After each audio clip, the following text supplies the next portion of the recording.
Merci, Monsieur Bapt. Madame Laclais. Oui, merci, Madame la Présidente. Comme un certain nombre de mes collègues, j'ai été interpellée par ce qu'a relevé l'étude sur les inégalités de santé chez les patients atteints de cancer. Et on aurait pu penser que les choses, en 10 ans, aient quelque peu évolué, mais elles n'ont pas évolué forcément dans le bon sens.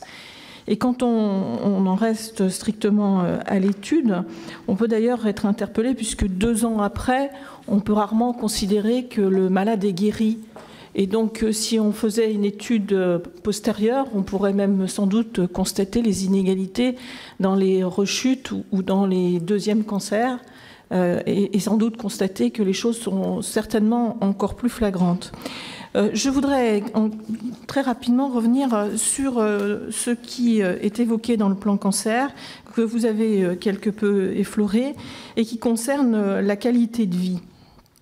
C'est vrai que très souvent, on peut constater que les malades sont très bien pris en charge dans le cadre hospitalier et qu'à la fin des traitements, il y a comme une espèce de sentiment un peu de flottement pour le malade.